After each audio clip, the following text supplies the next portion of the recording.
Salam vatandaşlar. Men Nurcan Süzür. Birleşmiş Milletler Amerika'dan yani bir yerde bir küçücük tek miting etmek istedim. Protesto etmek istedim. Bu 3. Ağustos'ta Fransa'da geçirilecek protesto bağışlanan bir bölük deyip onu hem çekmeye makul bildim. Menin bu tayda aytacak bolýardadım trans nasyonal represiyalar için, yani bizim oğlanlarımızı Turkiyadan bir iki de değil, Dine Alişer Sahatov ya da Abdullah Orusov değil, bir neçe oğlanlarımızı deport edildi, kaçırıldı. En doğrusunu aytsam Türkmenistan'a, yani ben bunu yazgırayan onların çağaları var. Bir de boş yere onları alıp gittiniz. Hiç yılı günah olmadan. Onlar halkın sesi oldu. Yeter yetmezçiliği, o taydaki bolyan bir düzgünçülüğü ayttılar.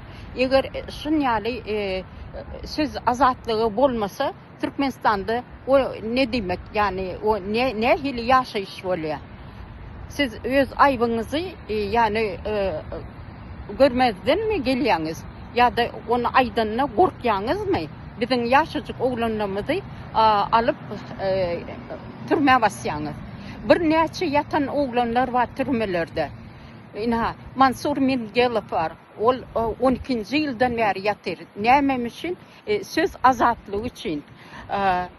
Murat Düşemov var. Oğlum onu da Covid zamanında Covid'in bağlılığını, yokluğunu ispat etmek için siz bilen size aydını için siz onu büyüdüp türmeye attınız. İnnem olsa 4 yıl yine de verdiniz. Tam çıkacak vakitte yine de 400 yıl verdiniz. Onun arkasında maşgalası var, ecesi var, göz yaşları var. Siz bu zatlardan çekininiz yok mu? Korkunuz yok mu? Kudayınız mı yok mu sizin? Yine de bizim ayal maşgalalarımız Ceren Altıva ve Oğulnur Pelvanova için aytmak isteyen. Onlar şu an öz başına gelen ervet yağdayları aydıp geçiyorlar. Türkmenistan'ın hak hukuk koruyucuları ya da o tayının sudyaları bunu görmezden geliyorlar. Hemmesini göpast edip üstünü örttüler.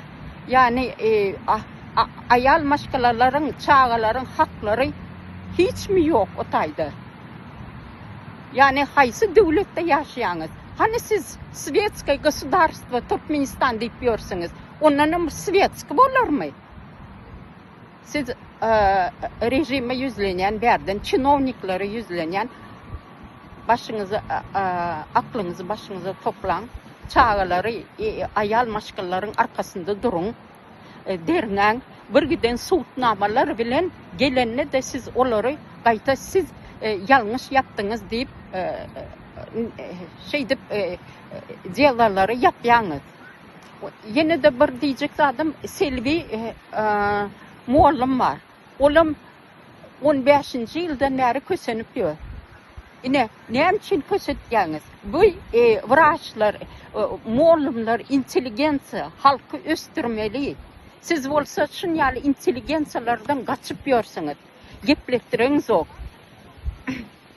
Yani bu taydan yüzlenmek isteyen rejime de, çinovnikları da, eşitip bilmeyen Serdar Berdimuhamedova da ya da ona yetirip bilmeyen hatları, idatları, çinovnikları, yani halk bilen olun. Halkın qaharını getirtmeyin. Halk var ki siz varsınız. Siz halk için işlemeli. Devlet adam içindir diye. Hani o lozunglar. Onun için halkım ağzı bir olalım.